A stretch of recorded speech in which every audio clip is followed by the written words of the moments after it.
Okay, so you may now proceed. Come on. I don't know which one to go. Do you have a knee injury or Hey?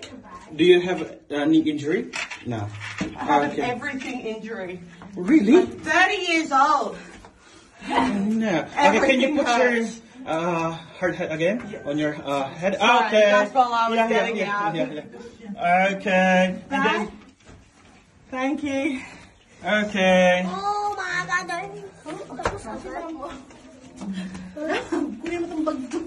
Okay. You will never sit here. Come on.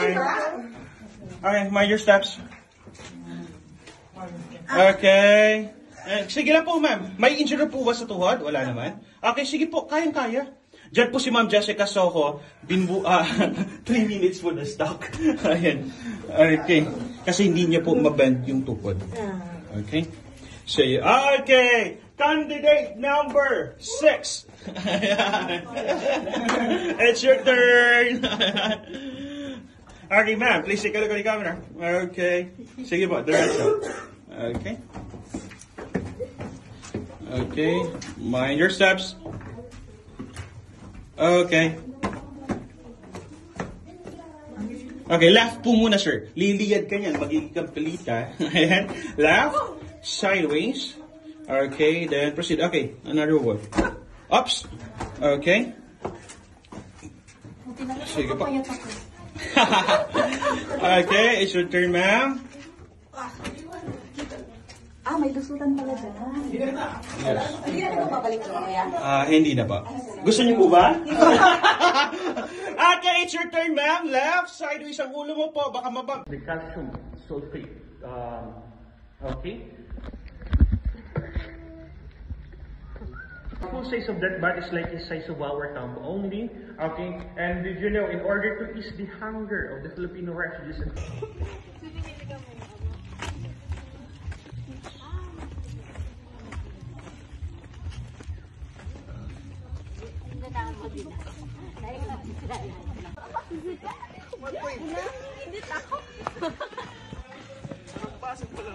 Hello, hello. Hello, I'm Louise.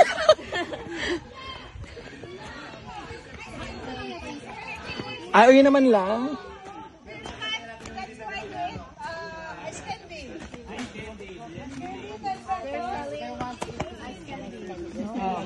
Ate Ama. It's like, do you have candy? it's okay.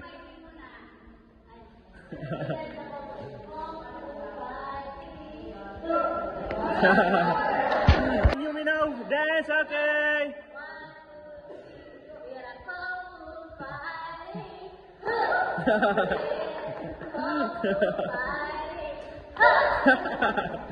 Buti go, game na game eh.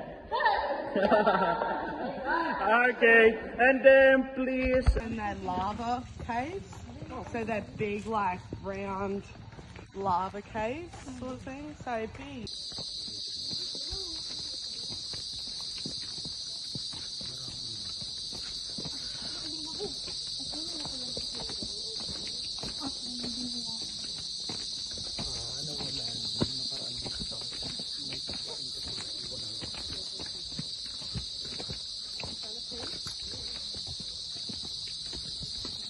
Huyupan and welcome to Huyupan Cave. Okay. Anyways, okay, the name of this cave or derived from our Bicol dialect term Huyo, which is the meaning of that, is a blowing of a wind or there's a wind first that passes through the cave system now.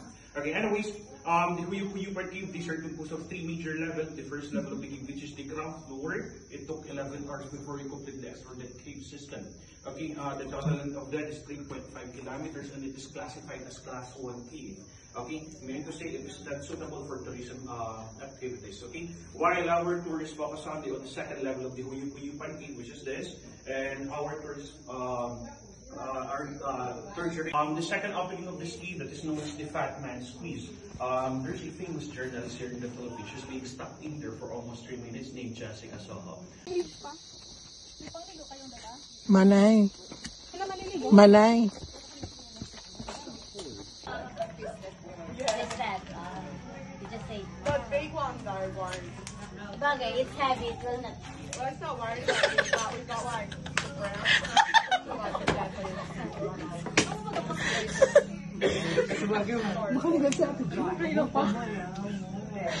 You will not yet experience beaten dancing. Tanarog mo na. At least malipot din, no? Oh my God. Ganda.